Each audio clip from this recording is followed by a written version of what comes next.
Rhea adjusted the headpiece that wrapped around Obiedros' jaw. The priest didn't cringe, didn't flinch as she adjusted the metal wires.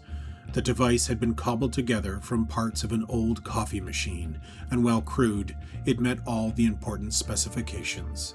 Rhea had deftly navigated the infosphere to find specifics on how to treat a broken jaw, and something to help the bone set had been key. What she hadn't told Obiedros was that Nuk had been the one to manufacture the brace. "That okay?"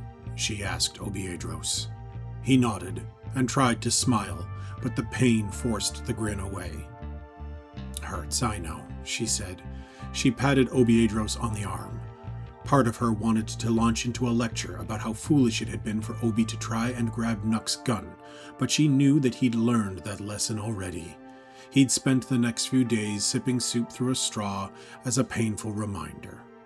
No, her frustration was more focused on Rod and Nuk.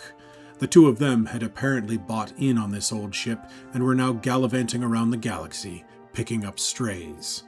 Rhea herself had come on board as an eager crew member, but she'd quickly learned that neither Rod nor Nuk possessed commander's patience or strategic mindset. Fact was, on a dozen occasions, Rhea had witnessed Rod making decisions that were brash, dangerous, risky, and outright foolhardy. Each time, Rhea had pointed the folly of Rod's logic out to him, but he'd never listened. His luck always kept him alive. Rhea left Obi in the sick bay and went out to Iso Lambda's food court to get something to eat. The rest of the crew had gathered around Coralie, and they were planning the assault on Sidney over dinner. Having found out he was indeed here on Iso Lambda, Rod had stayed good to his word and promised the crew would engage. They'd run Sidney to ground, forcing him out of hiding with carefully placed information, scouting reports, and convenient pressure. The plan was as sound as any of Rod's plans, which to Rhea meant it was half-baked, poorly planned, and shoddily communicated. Charge in, guns blazing, and hope for the best. There were countless other ways to approach this situation, but Rod wouldn't listen, and Coralie was impatient, having already waited so long for her revenge. As such, Rhea didn't try to talk them into a better plan. She had no desire to share a meal with him, so she set off to find her own food and solitude out on the station.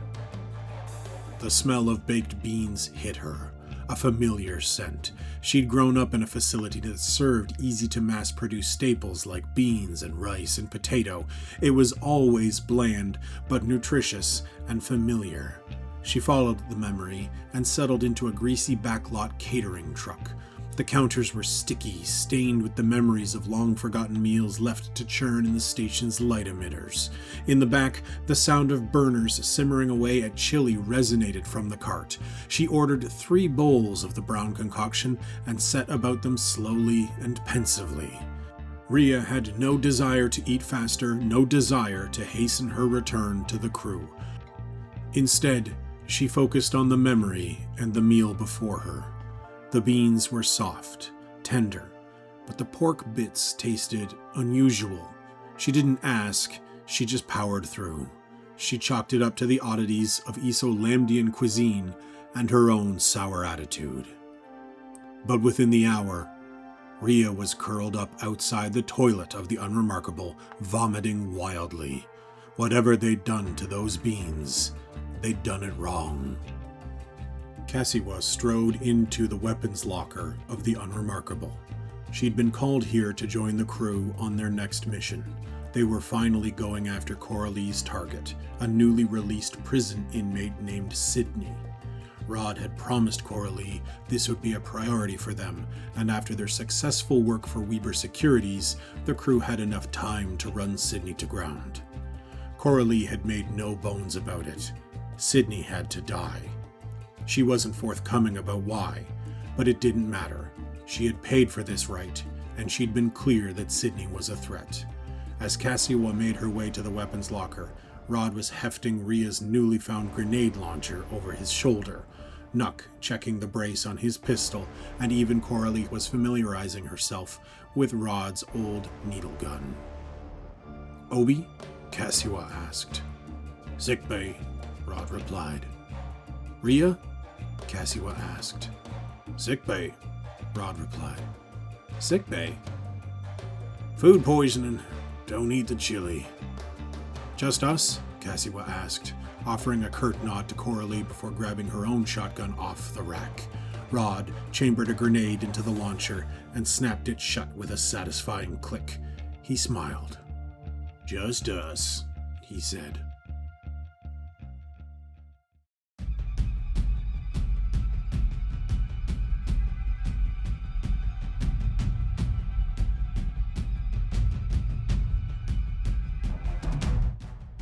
Rod, Nuk, Kasiwa, and Coralie approached Sidney's position. Sidney, for his part, had hired 2 mercenaries who had taken up sniping positions on nearby buildings.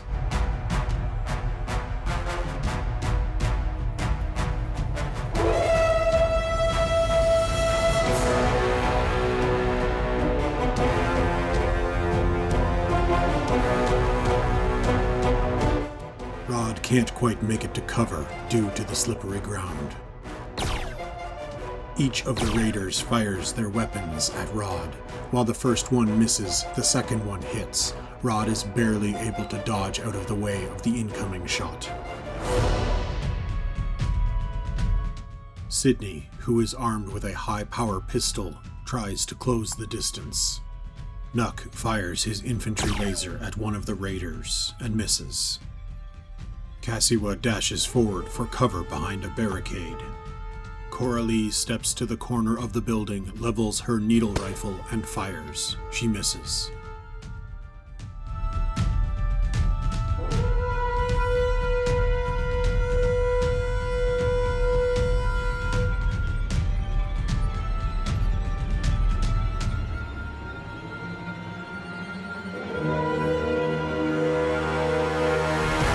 Rod realizes he is exposed where he is standing. He takes cover behind a lamppost and levels his grenade launcher at one of the raiders.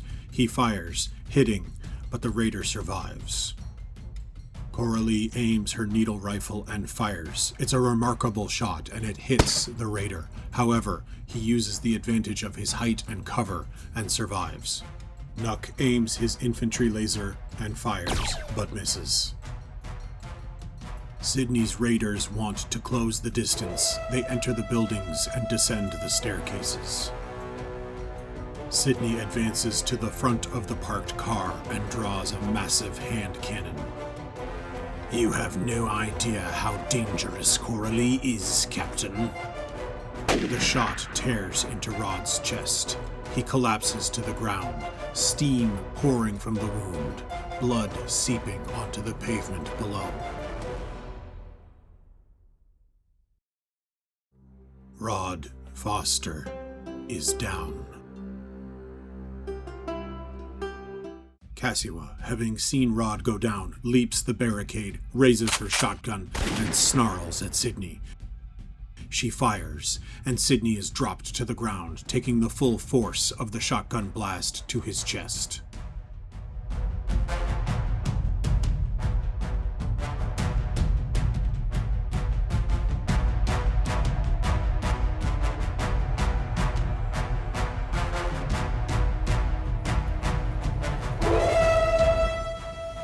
One of the raiders realizes he is all alone. He fumbles to pull the pin on one of his grenades, but the grenade falls out of his grip and cascades down the stairs. It erupts. He survives, but is shaken by the ordeal.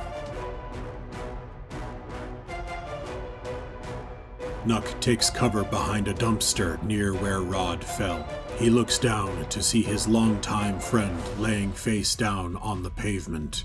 His face is expressionless, but his heart is heavy. Coralie advances and fires her needle rifle at the remaining raider, but misses.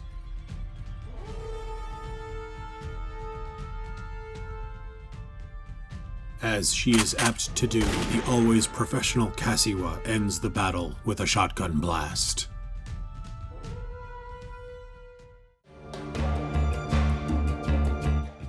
At At the battle's end, Kasiwa took quick charge, but realized she was functionally alone. Coralie was lost in the reverie of Sidney's death, and Nuk loomed over Rod, who was barely moving, was still alive, but needed medical attention. "Get him out of here!" she yelled at Nuk.